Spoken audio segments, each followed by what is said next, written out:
AWS CloudFront Service Hands-on Demo Web Distribution. In the previous section, we learned about the AWS CloudFront Service architecture and how in CloudFront you have two kinds of distribution. You have web distribution and you have RTMP distribution. In this section, I'm going to show you how to create a web distribution using the AWS console. So what are the objectives? The objectives are to familiarize ourselves with the CloudFront console and then strip a web application that we have created. I actually demonstrated a simple web application called Jumbotron in the section on Elastic Beanstalk. We'll go ahead and take that application, we'll strip off all the images, all the static content, and then we'll go ahead and upload the static content into S3. Then we'll deploy the web application with no static content, no static assets in Elastic Beanstalk. And you'll see that the application will be up, but it won't look pretty because none of the images are there, none of the style sheets are there. Then what we will do is go ahead and create a CloudFront web distribution and then connect the two things together using behaviors.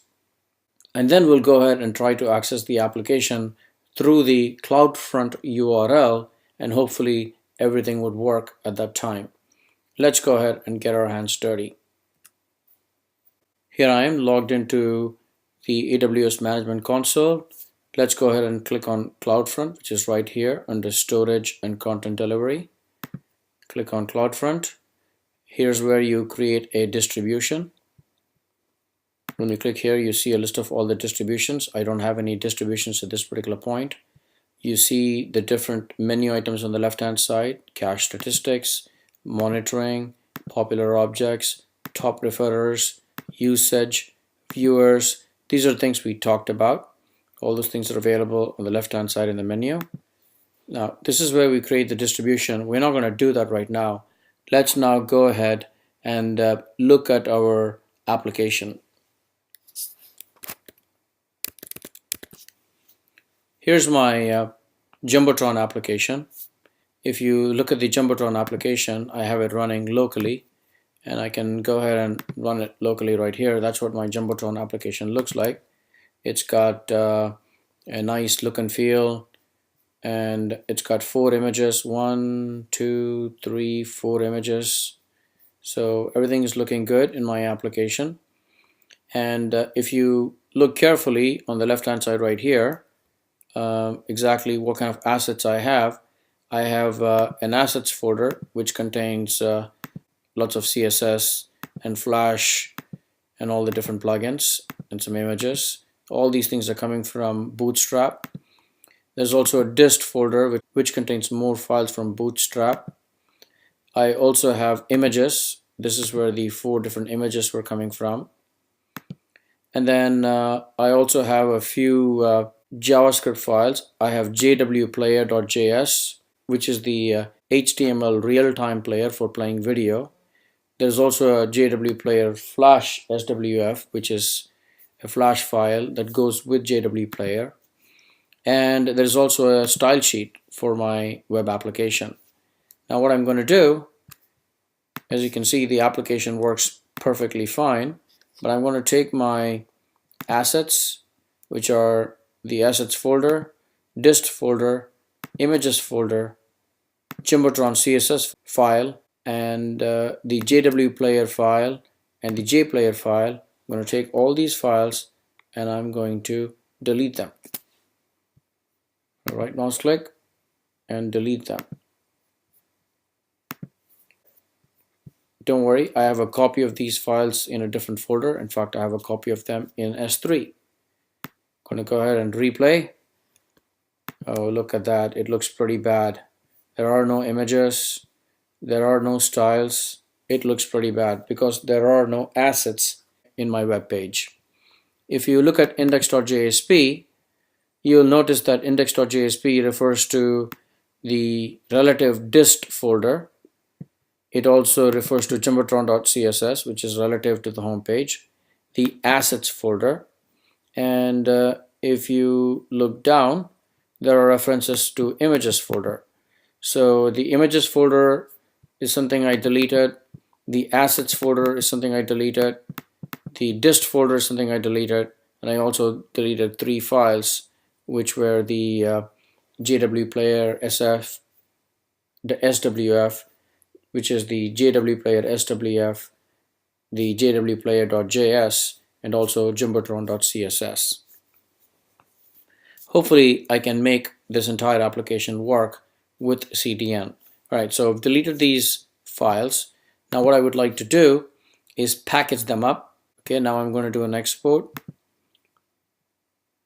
into a war.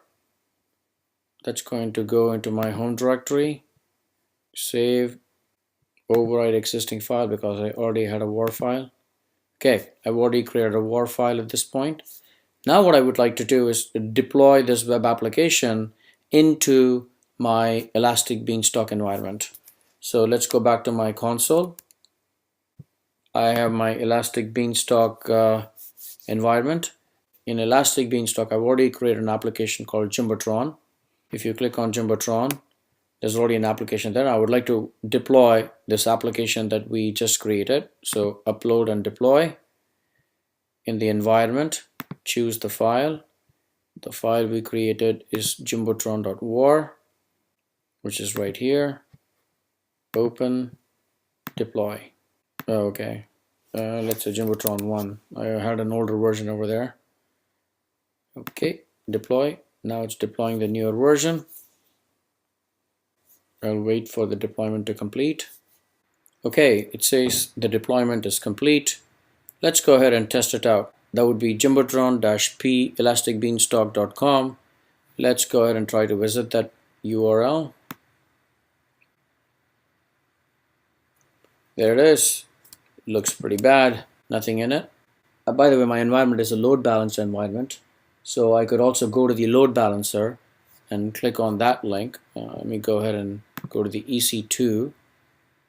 Go to EC2 and look at the load balancer that's associated with my environment.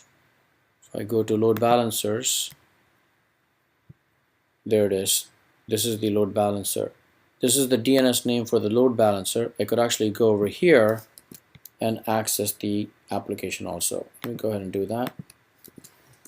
Access the application through the load balancer, same thing. It doesn't matter. It's the same thing. It's a C name. Alright, so the application is there, but it's not looking good. Okay, so that's fine. So what do we do now? Well, now we have a web application that's deployed. The web application is deployed in Elastic Beanstalk. That's going to be an origin for us. We also have taken the static content out, which are the static assets, and we need to have that uploaded into S3 buckets and then create a distribution and then link the two things together. So let's do that. Let me go to my AWS console and let's go to S3. In S3, it so happens that I have already uploaded the assets. Here's JT-S. If you look at JT-S, I have already uploaded the assets folder, the dist, and by the way, when I use the word assets, I really mean static content. Some people refer to static content as assets. So this is your static cacheable content. It so happens that there's a directory called assets in my assets. All right, so I have assets folder, and then I have dist folder, I have images, that's where the 4 images are. Okay, and I have CSS, SWS, JWPlayer.js. So that's my bucket right there.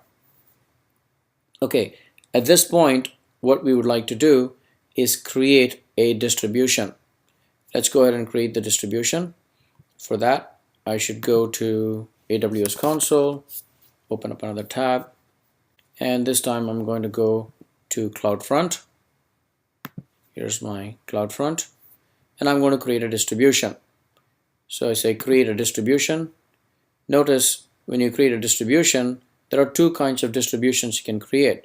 You can either create the web distribution or you can create the RTMP distribution. Let's go ahead and click get started over here because we want to create the web distribution. So get started. Now it's asking me what is the origin name. what do you want this distribution to connect to? Remember I said to you, your distribution has to have a source. The source can be an S3 bucket, it can be an EC2 load balance application server, or it could be a custom application server. In this particular case, I'm going to have an S3 based origin. So I'm going to click over here. And when I do that, the cool thing is the origin domain name automatically shows me all the S3 buckets. And the S3 bucket that I'm interested in is jt-s-s3.amazon.aws.com. That's my Jumbotron static images and static assets and static cascading style sheets and all those things. So I'm going to select that. Then it says, what is the path? I'm going to say everything. Then it says, what is the origin ID? I'm just going to call it S3-JT-S. That's fine. And then I'm going to leave the rest alone for the time being. And I'm going to simply go ahead and create the distribution. Now it goes and creates the distribution. Notice it says in progress. This is when it's actually configuring the distribution and is going to go ahead and send the distribution information to all the edge sites. Now this process is going to take some time. So I'm going to pause the video until the distribution is complete. It's in progress, but it's in enabled state. You can actually enable or disable a distribution. By default, we have enabled it. So let's go ahead and wait for the distribution to complete. Once the distribution is complete, we can verify that the distribution is working fine because the distribution is going to give us a URL. And that URL is what we're going to verify. Well, what is that URL? Well, it's right here. Actually, that's the URL right there. But that URL is not going to work right now because it is still in progress. I'm going to wait until the distribution is done. Once the distribution is done, then I'm going to use that special URL, which is the web distribution URL, to access one of the contents, like one of the images, using the browser. And once I know that works, then I know my distribution is working fine. By the way, notice that the distribution URL is actually starting with the letter D, which means it's the download web distribution. If you click on the distribution ID, you can actually start seeing a lot of information about the distribution. You got general tab, which gives you general information about the distribution. You can edit the distribution. By the way, this is the distribution that's being created. It is not done yet. You can also see all the origins. There's only one origin right now.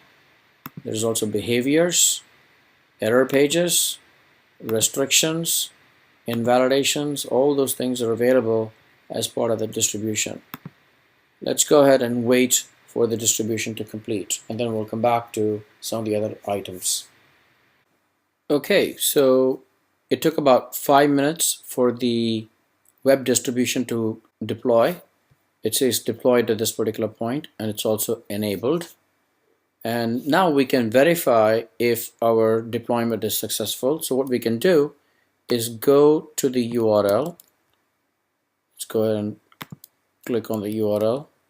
But then I know that under the URL, which is the web distribution URL, there's a folder called images.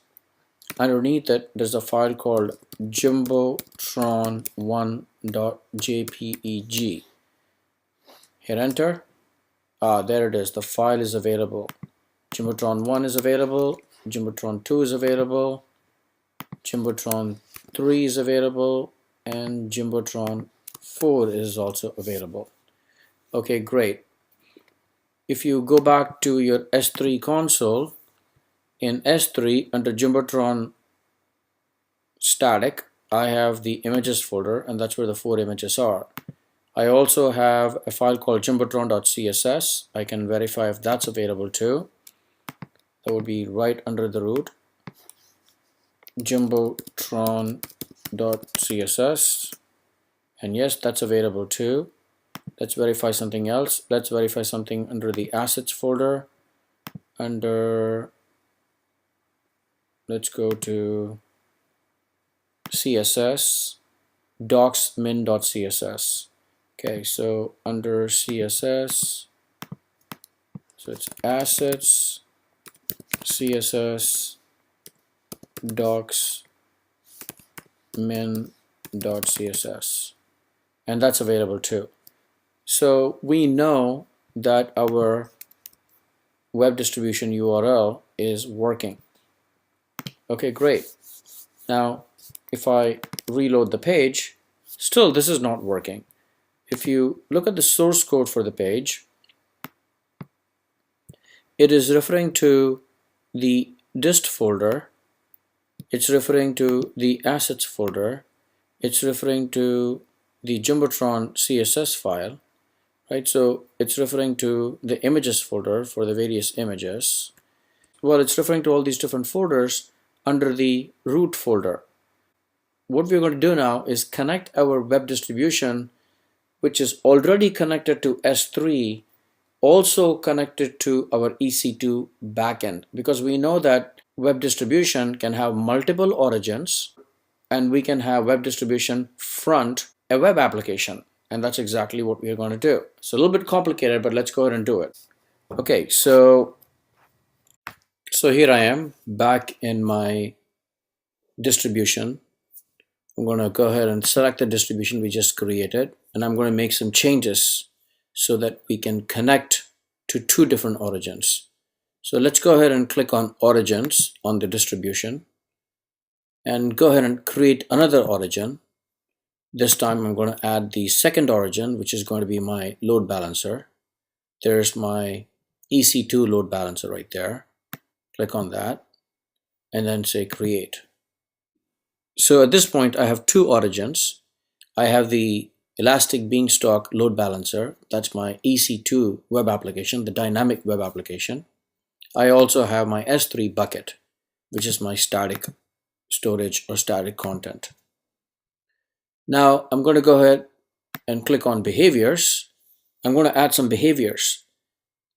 I want my images to go to S3, so I'm going to create a behavior that says if you see a pattern, a URI pattern that's images/star, go ahead and send it to S3. Create. Then I say if you see assets/star, send it to S3.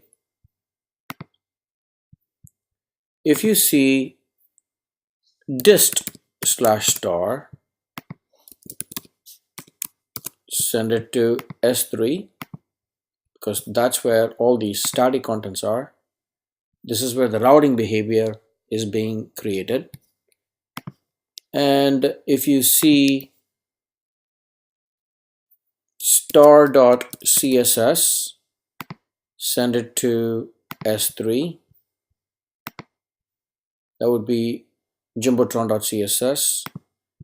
And then if you see star.js, go ahead, send it to S3. And then if you see star.swf, send it to S3. Okay, everything is going to S3. But then I'm going to click here and say anything else, send it to the EC2 web application. That's the dynamic aspect of it. Okay, so basically what I'm saying is in my CloudFront distribution, I have two origins. One is talking to S3, one is talking to my web application. I have created behaviors that says if it's images, assets, dist, star.css, star.js, or star.swf. If any of the URI matches this pattern, then they should be sent to S3. Otherwise, they should be sent to the EC2 web application, which is the load balancer. All right, let's go ahead and wait for the distribution to take place. As you can see, the configuration is being created and is being distributed. I'm going to pause, and once we complete this, we're going to hopefully have an environment where when I access the URL through the web distribution, I will be able to see the entire web application, because this web distribution URL, this CloudFront URL, this CDN URL is the URL which fronts everything. It fronts both the web application and the S3 storage, which is where the static content is placed. So let's go ahead and wait. It's been almost 20 minutes and it's still in progress. What I can do is go ahead and actually try the URL. Sometimes it starts working even before all the other data centers have been updated with the configuration. Since I'm in the United States, I'm hoping that it's going to work for me. So let me go ahead and try it. I've seen it before work, so click on the URL, and if it's deployed, I should be able to get the content, which is going to be my home page. In this particular case, since I did not say what page I'm looking for, which is the slash, it should really forward it to the EC2 backend, which is going to give me back my home page, which is index.jsp. And then the index.jsp has references to images and assets and all the other JavaScript code. So in other words, if everything works fine here, I should see my page loaded up. And yes, it is. It did get loaded up. So let me show you. Make it a little bit smaller. Okay, so as you can see, I have my header, CSS, and I have the 4 images loaded up. Everything is working fine. Although I have to say that it's still being deployed. Let's see. Yeah, it's still in progress, but it has started working. I've noticed that quite often about CloudFront. But let's go ahead and take a look at the creation of the distribution a little bit more closely. I'm not going to really create a distribution, but I want to kind of walk through the different configurations. When you click on create distribution, we already have created one, actually is being changed right now. Let's go ahead and take a look at the creation of the distribution, a different one, and take a closer look at the form. So this is where I said to you where you give the origin, and it can be the S3 buckets, or it can be the load balancers that you have, the EC2 load balancers. If you decide to choose a different one, a custom one, for example www.mydomain.com, you will notice that the choices change. You'll notice that if I leave it alone and pick up something like the S3, I have 1, 2, 3 options: the origin domain name, the origin path, and the origin ID, and the restrict bucket access. Whereas if I choose something that's different from S3 or the EC2 load balancer, you'll notice that it starts asking for some extra piece of information. For example, it says, oh, okay, this is not S3, so do you want me to talk over to it on port 80 or port 443? But the rest of it is exactly the same. I just wanted to kind of show you that it can actually handle non-AWS infrastructure, which is custom origins. Okay, so let's go back and stick to S3 URLs. I'm going to stick to the JT-S, which is jumbotron-static S3 URL. This is the path. Now within the origin itself, if there was a subdirectory, you can give the pattern for the subdirectory. So for example, you can say /assets/ whatever you want. You can even give patterns, which are wildcard patterns. That's what the origin path is. In our case, we don't have anything. This is the origin ID. It's just an ID. This basically says, do you want me to restrict bucket access? In other words, it says, do you want me to go and update the S3 bucket so that nobody else can access the S3 bucket from public site? Right now, the S3 bucket is open for the entire world. People can directly go to S3 and access the different static images and things like that. But this one says, do you want me to go ahead and shut that entry down? At this particular point, I said no, but that's the option there. And then there's a lot of default cache behavior settings, whether you want HTTP and HTTPS or you only want HTTPS.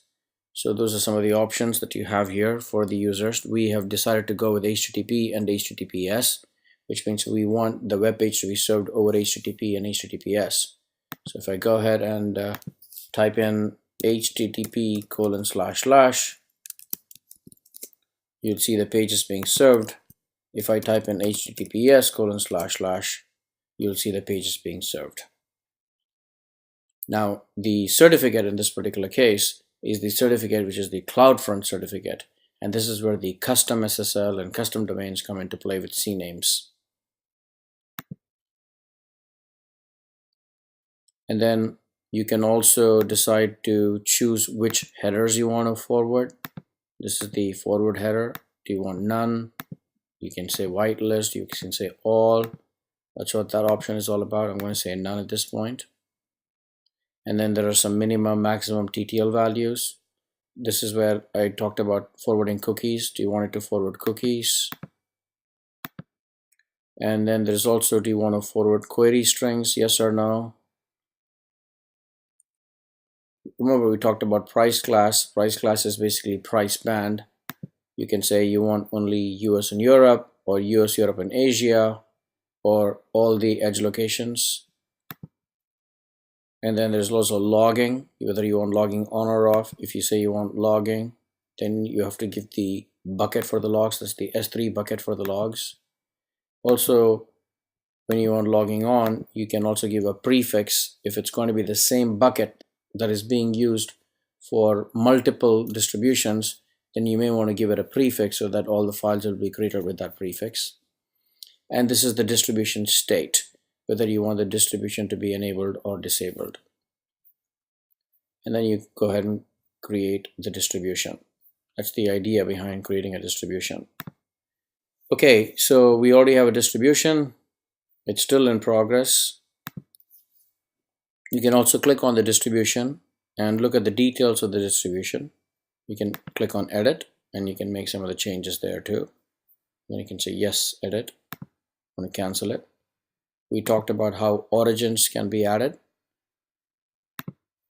We also talked about how you can have behaviors. The origins and the behaviors are the two key tabs over here.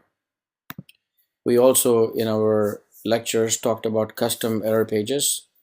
If somebody hits the CDN URL and asks for a page that doesn't exist, or maybe sends an HTTP request that's invalid, the CDN can respond custom error messages. And that's what this is all about. You can say, hey, you know what, if you get a 404 page, go ahead, customize it, and by the way, show them this page.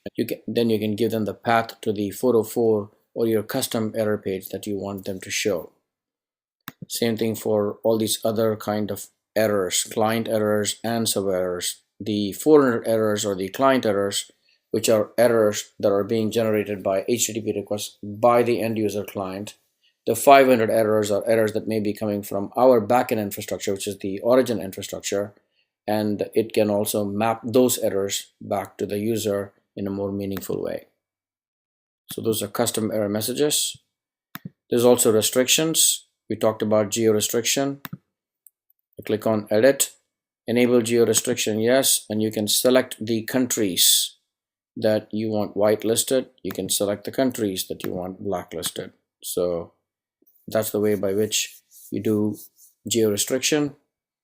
And then you can also do invalidation. You can create an invalidation for the various URLs, and you send the invalidate call, and it'll go ahead and try to send an invalidate message to all the different edge data centers so that that particular object can be removed from the cache. Okay, that's all I have in terms of AWS CloudFront distribution. Let's get back to our slides. So in this section, we familiarized ourselves with the CloudFront console. We stripped a web application of static content. We uploaded the static content into S3. We also deployed the web application with no static assets in Elastic Beanstalk.